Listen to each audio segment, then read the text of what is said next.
안녕하세요. 이번 시간에는 생명체 구성 물질에 대해서 알아볼 거예요. 그러면 일단은 생명체 구성 물질 하면 생명체가 어떤 걸로 이루어져 있는지 한번 생각을 해볼까요?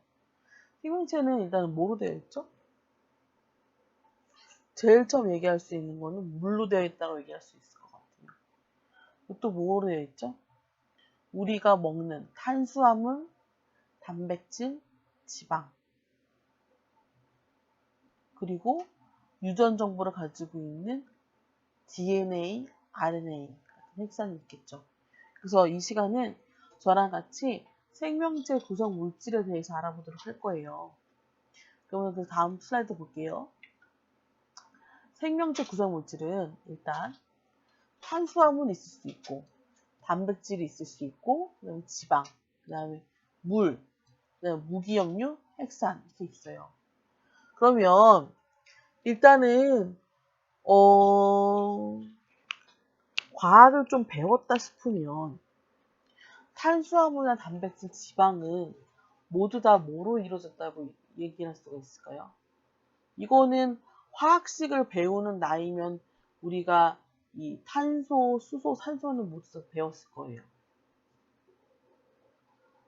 탄수화물은 우리가 그 식물의 광합성 할 때 이산화탄소 더하기 물 더하기 그 다음에 비대던지가 있으면 포도당이 흐른다면서 C6H12O6 해서 포도당 이렇게 배웠던 거 기억나세요? 기억이 나시려나 모르겠어요. 다시 한번 해볼까요? 그러니까 그 이산화탄소랑 물이랑 뭐 이렇게 해가지고 이제 이산화탄소가 산소가 되고 그다음에 포도당이 되면서 이렇게 우리가 탄수화물을 그때 배웠었어요. 실제로 탄수화물은 그 화학식이 되게 큰데 저도 좀 이해가 안 돼요. 왜 과학책에서는 탄수화물을 표현할 때 포도당 화학식을 적어놓고 탄수화물이라고 말을 하는지 저도 이해가 안 돼요. 그거는 C6H12O6은 포도당의 화학식이죠. 근데 보통 탄수화물 그냥 간단하게 탄수화물을 표현할 때 포도당의 화학식들을 많이 쓰시더라고요. 저도 보니까. 그래서 저도 여기서 일단은 포도당으로만 봤을 때 C6H12O6이니까 탄소가 있을 테고 그 다음에 H12 수소 그 다음에 O6니까 산소가 되어 있겠죠. 예. 그러면 탄수화물이랑 단백질이랑 지방 모두 다 탄소, 수소, 산소 되어 있는데 요놈이 좀 특이해요. 요놈. 단백질. 단백질은 하나가 더 있어요. 뭐가 있을까요? 우리 고기 먹죠. 고기. 고기 먹고 나면은 뭐가 급해질까요? 방구가 급해지죠. 그 방구에 나오는 그 가스를 뭐라 그래요? 암모니아 가스라고 그러죠. 암모니아 화학식 기억나세요? N, H, 3. 그럼 요 화학식만 보면은 N이 전자가 3개를 가지고 있는 삼가 원소구나 라고 되물을 수도 있겠죠. 그러면은 예를 들어서 CH4 이게 아마 이게 메탄인지 에탄인지 그랬을 거예요. 그러면 이 CH4는 뭐를 알 수 있어요? 아, C는 전자가 4개인 4개. 그래서 4가. 얘는 N은 3가. 우리 그렇게 배웠던 거 기억나시죠? 이거 화학식 굳이 다 외우지 않아도 돼요. 왜냐면 어차피 시험지에 다 화학식 다 써주잖아요. 그래서 저도 원소 주기율표 선생님이 외우라고 해서 열심히 외우고 나서 요거만 읽고 그리고 일일이 이게 뭐 1가인지 뭐 2가인지 뭐 3, 뭐 몇 쪽에 있는지 그거 다 일일이 다 외우지 않았어요. 저도 산과 알칼리 정도만 외웠고 나머지는 그냥 화학식에서 유추할 수 있으니까 그 유추하는 거 가지고 표현을 했죠. 그렇게 되면은 이제 대충 화학식을 읽을 줄 아니까요. 그래서 일단은 잠깐 좀 삼천포로 빠졌는데 이런 식으로 화학식을 유추할 수 있다라는 것도 한번 해봤고요. 그러면 생명체 구성 물질이 탄수화물, 단백질, 지방, 물, 무기용유, 핵산 이 모두로 되어 있는데 그러면 핵산은 도대체 종류가 뭐가 있나? 핵산은 우리가 알고 있다시피 DNA랑 RNA가 있어요. 그렇죠? 이렇게. 그러면은 여기서 지금 생명체 구성 물질인데 생명체면은 뭐 동물 같은 뭐 사람만 얘기하는 거 아니야? 그렇게 표현할 수 있는데 그건 아니에요. 식물도 생명체이기 때문에 이 탄수화물은 아마도 식물한테서 얻어지는 그 포도당을 이렇게 탄수화물로 이렇게 대체해서 적은 것 같아요. 그러시면 이제 핵산의 종류에 대해서 좀 알아보도록 할게요. 우리 TV로도 많이 보고 그리고 수업 시간에도 많이 배웠던 DNA랑 RNA가 있어요. 이 DNA와 RNA의 차이점이 뭐예요? 잠깐 시간 드릴게요.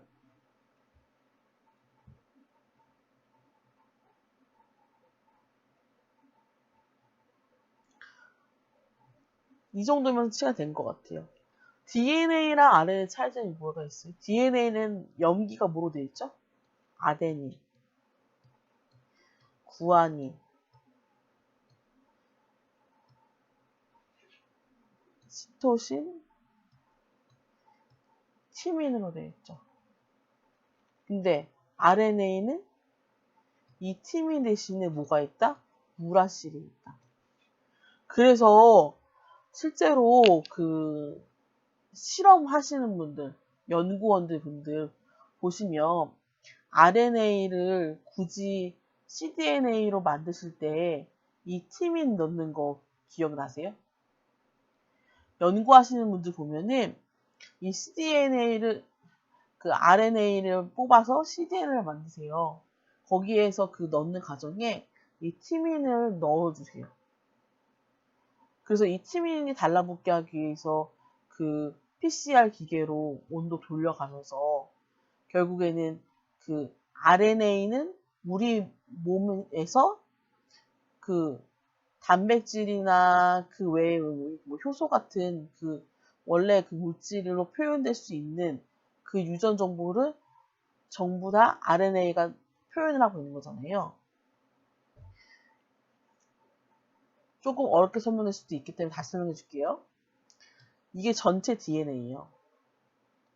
전체 DNA인데 이 전체 DNA는 어떤 부분은 입에 필요한 단백질 생성되고 또 어떤 물질은 위에 필요한 단백질만 생성이 되고 또 어떤 부분은 대장에 표현되고 이런 식으로 각각의 DNA가 그 부위마다 이게 표현되는 DNA가 있고 표현되지 않은 DNA가 있잖아요.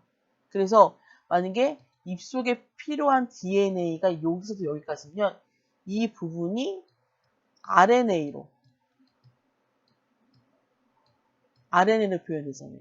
그럼 이 RNA는 우리 입속에 필요한 단백질만 얘가 만들어지라고 명령을 내리는 핵산이 되겠죠. 그렇죠. 그러면은 이 입에 필요한 단백질에 필요한 그 RNA를 표현한 그 DNA가 바로 뭐다? cDNA다. 조금 더 쉽게 설명해 줄게요. 아주 간단해, 초간단. RNA는 DNA가 만약에 100개가 있다. 100개가 모두 다 각각의 부분이 다 나오는 게 아니라 입속에서는 10개의 DNA만, 위에서는 5개의 DNA만, 똥구녕에서는 5개의 DNA만, 그러면 그 DNA가 곧바로 표현되는 게 아니라 RNA라는 물질로 전사가 되고 그 다음에 번역이 되고 그 다음에 단백질로 표현이 된다. 근데 전사 번역 너무 어렵다. 다 내팽개치고 그러면 입에서는 10개의 DNA만 단백질이 되는데 그 단백질이 될 수 있는 그 유전 정보를 가지고 있는 게 바로 RNA인데 그 RNA를 우리가 조금 더 안정적인 DNA 상태로 만든 cDNA로 만든 거다. 이렇게 설명할 수 있는 거죠. 그죠? 저번 시간보다 많이 어려우실 거예요. 왜냐면 이제는 조금 더 이게 정말 과학이다라고 맛보기로 보여드리는 거예요. 그러니까 의사들이 얼마나 힘들게 공부했는데 의사 밥벌이가 제대로 보장되지 않는다면 그거 열심히 공부한 보람이 있겠어요? 제가 잠깐 의사들 얘기를 한 건데 왜냐면 의사들이 보는 책이 정말 어려워요. 그 어려운 책을 맨날 외우고 또 외우고 또 외우고 또 외우고 또 외울 수밖에 없는 거예요. 왜냐면 사람을 상대하는 거니까. 그런 식으로 공부를 했는데 그 사람들의 미래가 보장되지 않는다면 하고 싶지 않죠. 그러니까 지금 데모하는 거잖아요. 그러면 이제 생명체 구성 물질 중에 무기염류에서 일단 인에 대해서 알아볼게요. 인. 우리가 여기 보시면 이게 ATP의 화학 구조예요. 그러면 이게 보면은 ATP가 있고 ADP가 있어요. 우리가 이제 화학 구조 보면 나오게 돼요. 이 ATP의 T는 인이 3개이기 때문에 트리플이잖아요. 그래서 ATP고 이 ADP의 D는 인이 2개이기 때문에 ADP가 되는 거예요. 그래서 이 화학식 외우기 힘들잖아요. 그래서 저는 요것만 외웠어요. 요것만 외웠어요. 그래서 어떻게 했다? ATP는 이렇게 인이 3개가 결합된 게 ATP다. 그러면 제가 왜 ATP를 굳이 화학식을 또 보여주면서까지 이렇게 다 얘기를 했을까요? ATP가 도대체 뭐길래? ATP라는 거, 이거는, 고등학교 과정에서는 거의 안 배우는 것 같아요. 거의 이제 대학교 과정 이상이나 돼야지 배우는 게 있고요. 저도 이거 이제 의사들이 배우는 생학책에서 따온 거예요. 그래서 제가 이제부터 설명을 할게요. ATP는 바로 뭐냐면, 세포가 필요로 하는 밥이에요. 우리가 배고프면 밥을 먹잖아요. 그렇듯이 세포도 배고프면 밥을 먹는데 그 밥이 바로 ATP라는 거예요. 그러면 이 ATP가 그러면은 세포의 밥인데 그럼 이 ATP가 어디서 생성이 될까 되게 중요하잖아요. 그거에 대해서 알아보도록 할 거예요. 그러기 위해서 일단은 이 세포를 한번 볼게요. 이게 전체 세포예요. 세포인데 여기 보시면 이게 바로 세포막이 되겠고 여기 보시면 들어와서 각종 세포기관 말고 이 텅 빈 공간에 이 넓게 퍼져 있는 게 바로 세포질이에요. 그리고 여기 무슨 애벌레처럼 생긴 게 바로 미토콘드리아거든요. 그래서 ATP를 알기 위해서는 이 세포질과 이 미토콘드리아만 알면 돼요. 다시 한번 얘기해 줄게요. ATP를 알기 위해서는 이 세포질과 이 미토콘드리아만 보면 된다. 그러면은 왜 굳이 세포질과 미토콘드리아가 왔냐? 이게 중요할 거 아니에요? 그래서 이 뒤에 화학식을 설명하기 전에 여기에서 제가 좀 더 많은 설명을 할 거예요. 뭐냐면 일단은 사람이 밥을 먹는 이유는 그 밥이 결국에는 우리 몸속에서 세포가 필요로 하는 ATP를 형성하기 위해서 밥을 먹는 거예요. 왜? 세포는 밥을 먹어야지 살 수가 있기 때문에.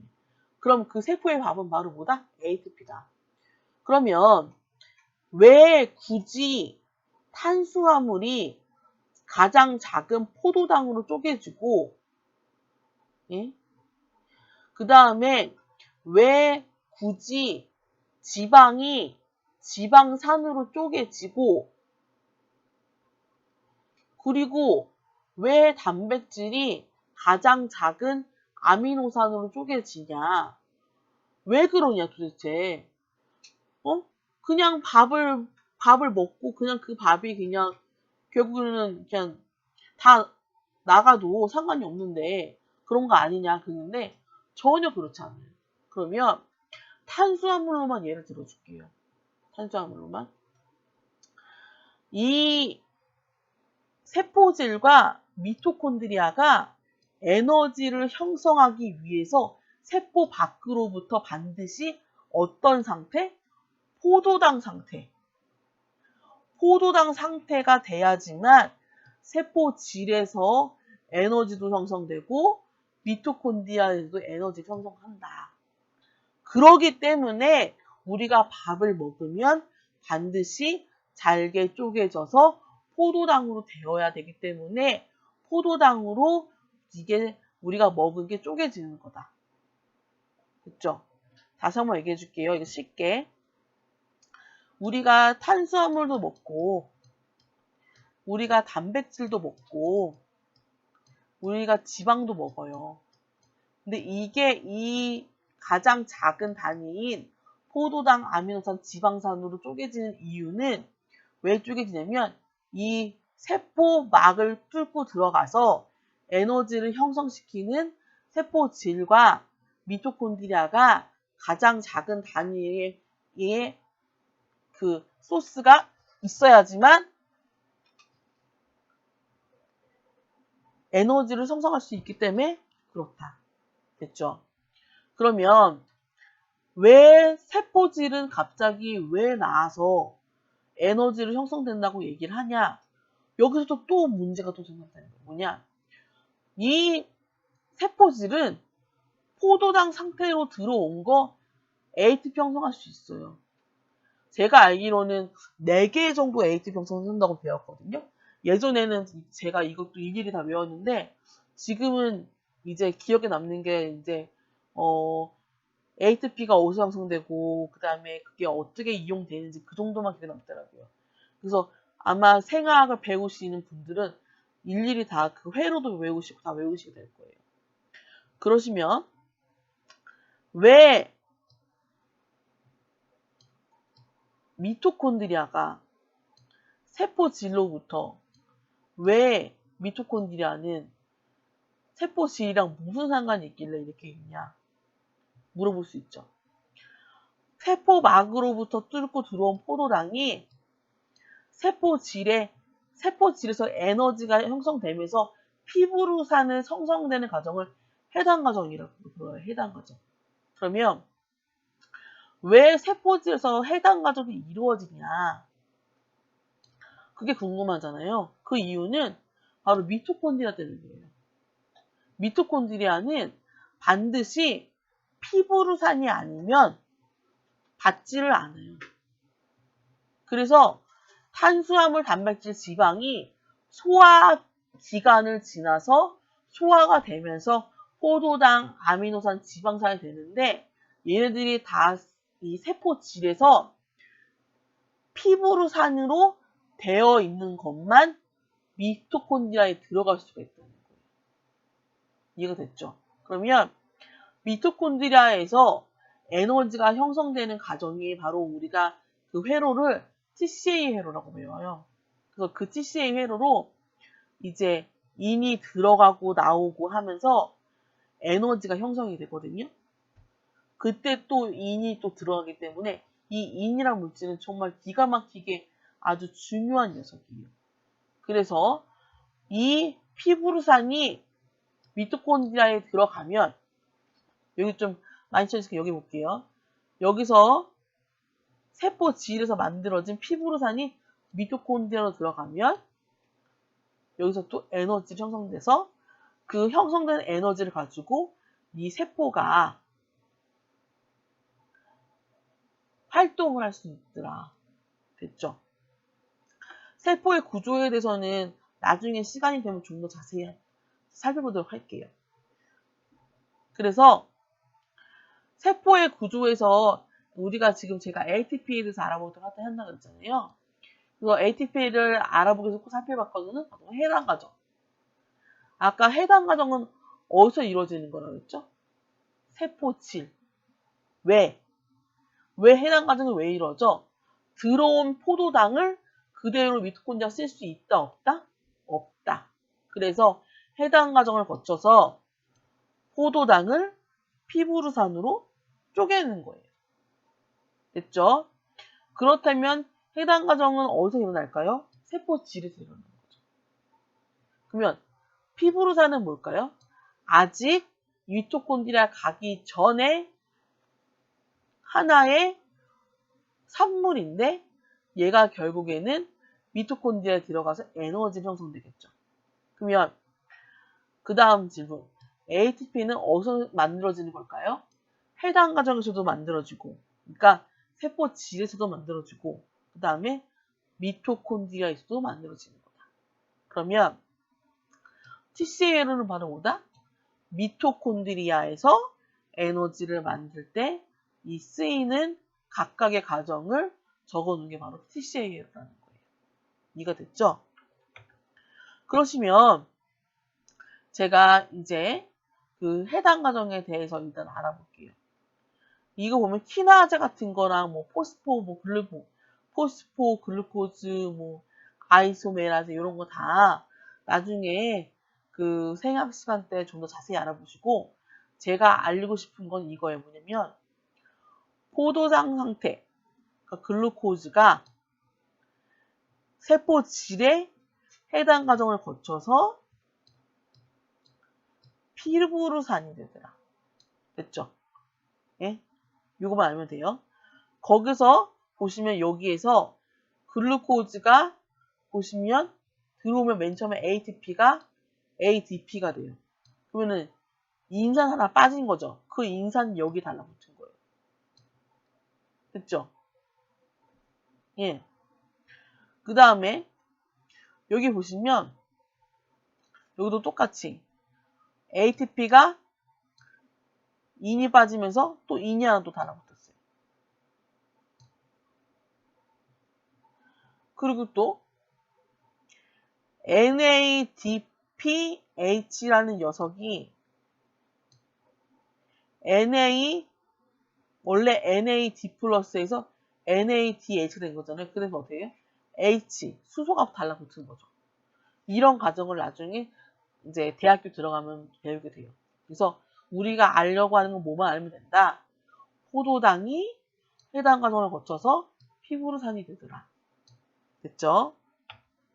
그러면 이 피부르산은 어디서 온 거다? 세포 질에서 온 거다. 왜? 미토콘드리아는 피루부산이 아니면 받아주지 않기 때문에 세포질에서 피부르산으로 잘게 쪼갠 게 들어오는 거다. 이거 들어오신 분이 아시겠지만 여기서 뭐 ATP도 수정되고 NAD 뭐 NAD 플러스 이거 다 외워요 나중에. 그래서 이거 배우게 될 거고요. 그래서 우리가 이 ATP에 대해서 제가 좀 더 자세히 본 이유는 왜 그러냐? 세포의 밥이 바로 뭐다? ATP다. 그러면 머릿속에 있는 세포는 뭐 다른 ATP 그런 것도 아니고 머리끝부터 발끝까지 모두 다 세포가 필요로 하는 에너지원은 ATP다. 됐죠? 그래서 제가 이번에는 그러면 ATP의 양에 따라서 한번 질병이 어떤 것이 있나 한번 제 나름대로 한번 추측을 해봤어요. 이건 아직까지 현재 뭐 인터넷이나 아니면은 그 외에 뭐 의학 언론에 보고되진 않았는데 제가 예전에 이제 연구원으로 있을 때 연구를 했던 경험을 토대로 제가 한번 질병을 한번 만들어 본 거예요. 질병의 분류를. 그래서 그러면은 ATP의 양에 따른 거니까 ATP 양이 작을 때 뭐가 문제가 되는 거고 ATP의 양이 많을 때 뭐가 문제가 되는지 한번 알아보도록 할게요. 그래서 제가 당뇨 쪽으로 해서 연구를 했었을 때 당뇨 약으로 보통 많이 쓰이는 게 메포닌이 많이 쓰이고요. 그 다음에 좀 이거는 그때는 제가 이제 아시던 선생님이 좀 중점적으로 연구를 했으면 좋겠다 해가지고 했던 게 로지글리타존이었어요. 그리고 또 중점적으로 했던 게 셀레콕시브였어요. 그래서 로지글리타존은 보통 이제 당뇨 걸리신 분들 쓰인 거고 셀레콕시브는 그게 진통 소염이에요. 그래서 뭐 관절에 관련된 거 이제 병이 걸리신 분들이 셀레콕시브도 뭐 드실 수 있겠죠.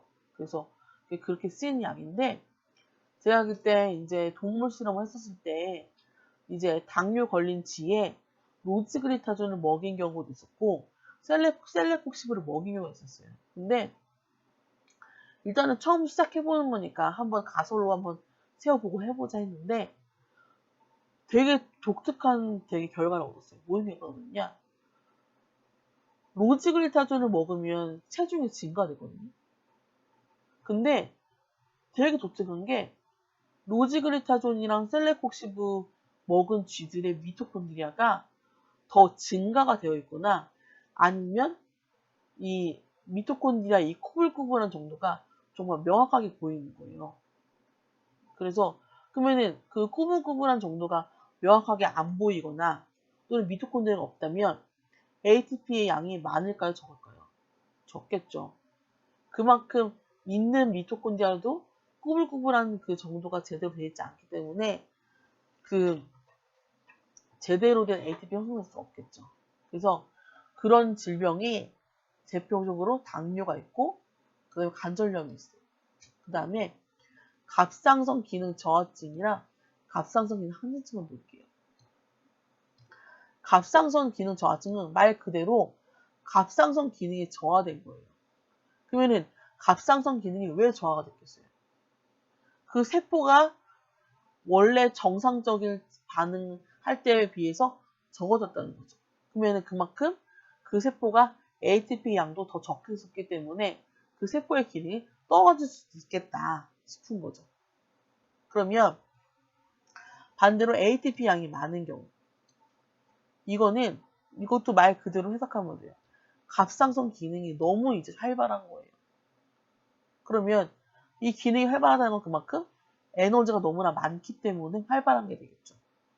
그렇기 때문에 결국에는 ATP량이 너무 많기 때문에 결국에는 갑상선 기능 항진증까지 왔을 것 같다라고 가서 쓰는 거고요.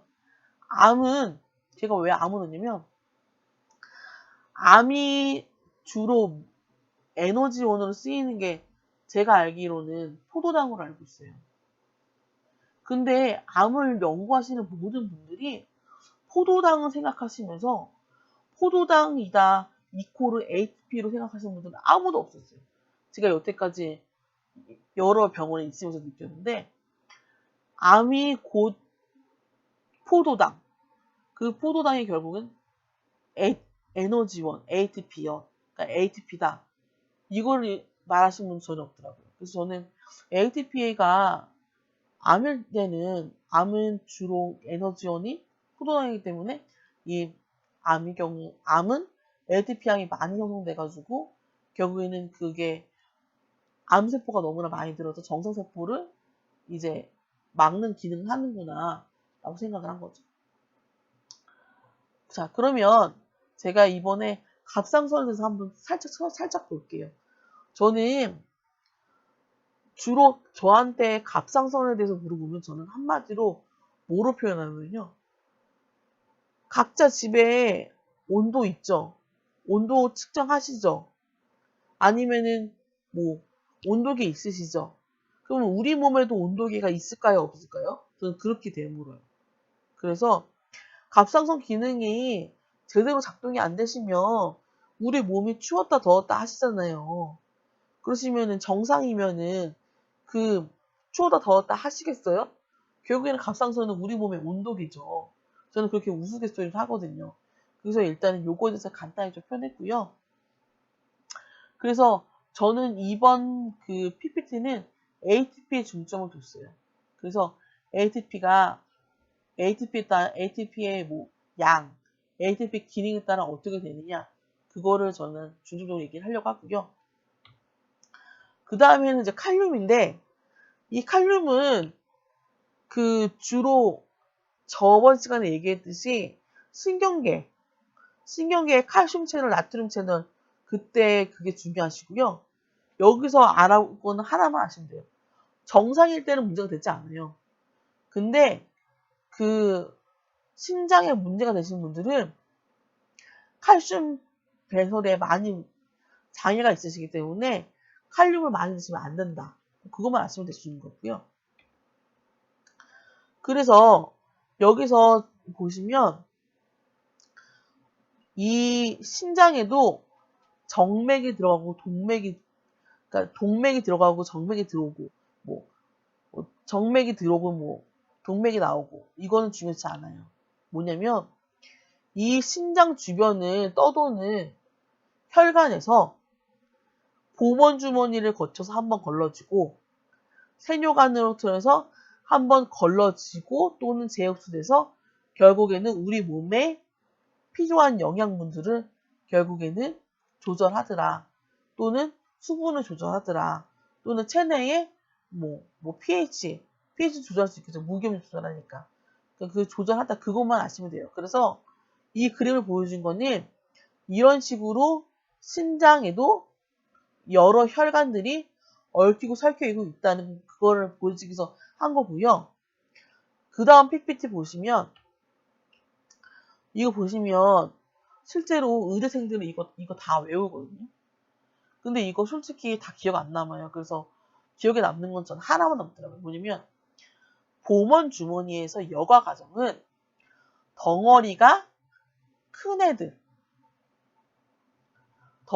애들은 여기 과정에서 걸러지지 않고 그 다음에 보시면 이게 보면 물, 포도당, 아미노산, 요소, 무기염류 높은 거 나오잖아요. 그러니까 여기서 이제 걸러지면서 단백질이나 적혈구 같은 걸 빼고 나머지 크기가 작은 것들만 빠져나와요. 그러니까 여과 과정에서는 크기가 큰 거는 제외하고 크기가 작은 것들만 빠져나오고 그 다음에 세뇨관에서는 이제는 우리 몸속에 필요한 물이 있어야 될 거 아니에요. 그 물의 양을 조절하기 위해서 만약에 우리 몸에서 물이 적다. 그러면은 흡수를 하고 만약에 우리 몸에서 물이 너무 많다. 그러면은 분비를 해서 우리 몸에 있는 물을 조절하더라. 그리고 포도당 빠져나가면 되겠어요? 안 되겠어요? 안 되겠죠. 이거 포도당 이거 되게 중요하다고 얘기했잖아요. 아미노산은 더 중요하다고 얘기했잖아요. 왜? 포도당 아미노산은 우리 몸속에 ATP라는 에너지원을 형성을 할 때 가장 작은 단위인 포도당 아미노산이 되어야지만 세포막을 뚫고 세포질로 가고 미토콘드리아 갈 수 있기 때문에 이 작은 단위로 쪼갠 건데 이걸 내보내면 되겠어요? 그러니까 다시 이건 재흡수를 한다는 거죠. 그리고 나머지 부분은 이제 노폐물로 나오시는 거죠. 그래서 여기서도 제가 ATP를 중점적으로 얘기한 건데 만약에 뼈 세포에 ATP가 제대로 없다. 아니면 미토콘드리아가 망가졌다. 그럼 어떻게 될까요? 결국에는 뼈를 이루고 있는 칼슘이 빠져나오겠죠. 그러면은 각종 관절염, 골다공증 등등이 걸리시겠죠. 만약에 나트륨은 어때요? 나트륨? 똑같아요. 나트륨도 똑같이 나트륨을 이루고 있는 세포가 ATP가 만약에 없다면, 미토콘드리아가 없다면 결국엔 그 세포는 죽어 없어지겠죠. 그러면 이 나트륨도 결국에는 만약에 신경세포가 10만큼 있었는데 그래서 나는 항상 내 몸에서는 나트륨을 10만큼을 항상 가지고 있었어요. 근데 그 중에서 신경세포가 5가 죽었어요. 그러면 5만 쓰이고 나머지 5는 안 쓰이는 거잖아요. 그럼 어떻게 될까요? 그 나트륨도 우리 몸속에 흘러서 결국에는 고혈압도 생길 수 있고 심장 질환을 알게 될 수도 있고. 그러니까 저는 이해가 안 되는 게 그거예요. 뭐냐면 꼭 나트륨을 많이 먹었다고 해서 위에 관련된 질병이나 또는 고혈압이나 심장 질환이 될까요? 그러면 신장이 왜 필요해요? 신장은 각종 무기염류를 다 걸러주는 게 바로 신장인데 그러면 신장이 무기염류를 걸러주지를 못하는 거예요. 신장은 멀쩡하다면서요. 근데 짜게 먹었다고 해가지고 고혈압 걸렸다 그러면 그 신장은 무기염료를 제대로 못 골라준 거잖아요. 그러니까 저는 그래서 이거를 다 생각한다는 게 뭐냐면 신경세포가 그만큼 에너지를 형성하는 미토콘드리아가 문제가 생겼거나 아니면 ATP가 너무 적어서 세포들이 대기능을 못하고 결국에는 죽어 나자빠지거나 아니면 죽기 직전 상태가 되지 않았을까라는 생각을 해봅니다. 그래서 제가 예전에 이 생화학을 맨 처음 배웠을 때 교수님이 하셨던 이야기가 있어요. 뭐냐면 생화학 시간에 탄수화물, 단백질, 지방에 대해서 배우면 생화학의 거의 90%를 배운 거예요. 근데 이 TCA 회로는 탄수화물, 단백질, 지방 모두 다 동일하게 이 회로가 이제 들어가요. 왜?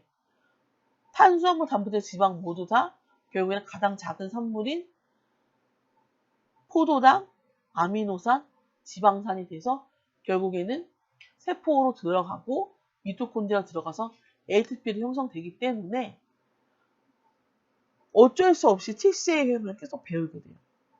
그러면서 하셨던 이야기가 뭐냐면 이 TCA의 중간중간의 산물인 이 물질이 제대로 형성되지 않는다면 우리 사람은 질병에 걸린다고 그렇게 이야기하시더라고요. 그래서 저는 기존에 인터넷에 떠도는 자료를 가지고 요약한 건 아니고요. 기존에 떠도는 자료에 제가 알고 있는 지식을 토대로 조금 더 참고해서 넣었던 것 뿐이에요. 그래서 이제 최대한 이제 이거를 보고 들으시는 분들에게 도움이 되려고 쉽게 설명을 하긴 했는데, 쉽게 설명을 하려고 노력을 했는데요. 어떻게 다가갔을지는 모를 것 같아요. 일단은 이 오늘 시간은 이렇게 마치고요. 제가 다시 한번 강조하지만, 생명체를 이루고 있는 이 모든 성분은 일단은 ATP가 되게 중요하다. 그것만 아셔도 제 PPT 내용을 잘 들으신 거예요. 제 강의 내용을 여기까지 들으셔서 감사합니다. 제가 그러면 다음 시간에 조금 더 알찬 자료를 가지고 여러분 찾아뵙겠습니다. 감사합니다.